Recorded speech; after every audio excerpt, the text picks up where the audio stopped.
favored nation status.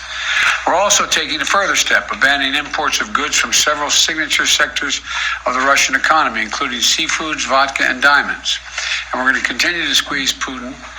The G7 will seek to deny Russia the ability to borrow from leading multinational institutions, such as the International Monetary Fund and the World Bank. Putin is an aggressor.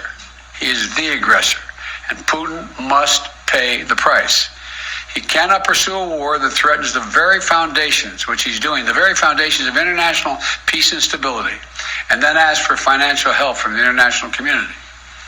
The G7 is also stepping up pressure on corrupt Russian billionaires. We're adding new names to the list of oligarchs and their families that we're targeting. And we're increasing coordination among the G7 countries to target and capture their ill-begotten gains. They support Putin. They steal from the Russian people, and they seek to hide their money in our countries. They're part of that kleptocracy that exists in Moscow, and they must share in the pain of these sanctions. And while we're going after these their super yachts and their vacation homes and worth hundreds of millions of dollars, we're also going to make it harder for them to buy high-end products manufactured in our country. We're banning the export of luxury goods to Russia.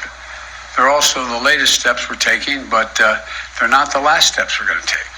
And as I said, at the beginning of all these steps, we're going to hit Putin harder because the United States and our closest allies and partners are acting in unison. The totality of our sanctions and export controls is crushing the Russian economy. The ruble has lost more than half its value. They tell me it takes about 200 rubles to equal $1 these days.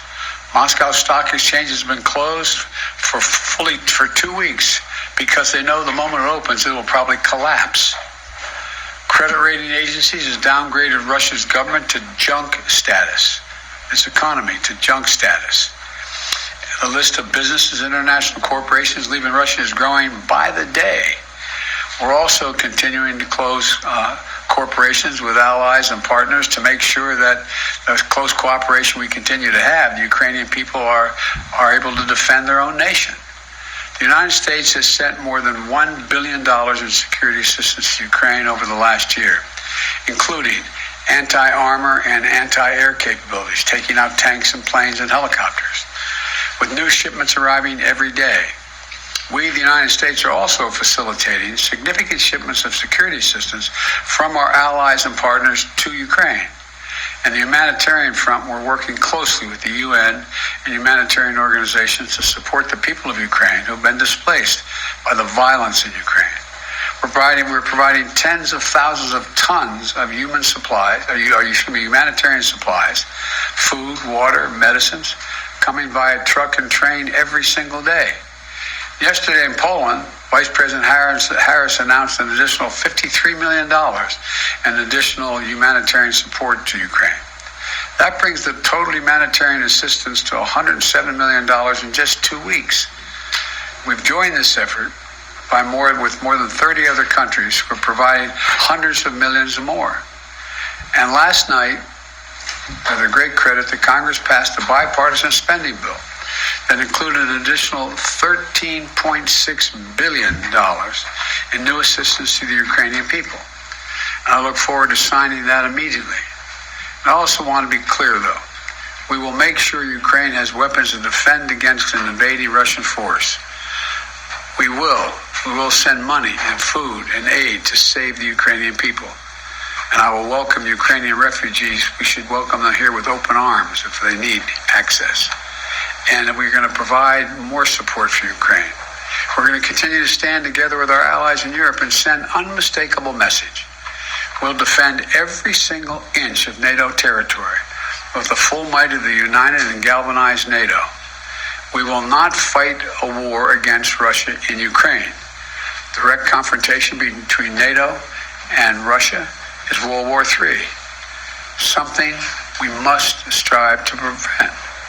But we already know Putin's war against Ukraine will never be a victory.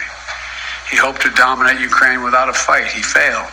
helped to fracture European resolve. He failed. He helped to weaken the transatlantic alliance. He failed.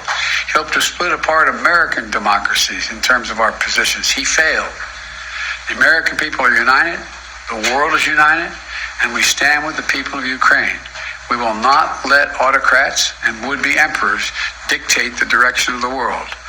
Democracies are rising to meet this moment, rallying the world to the side of peace and the side of security. We're showing our strength, and we will not falter. God bless all of you. God bless Ukraine, and God bless our troops.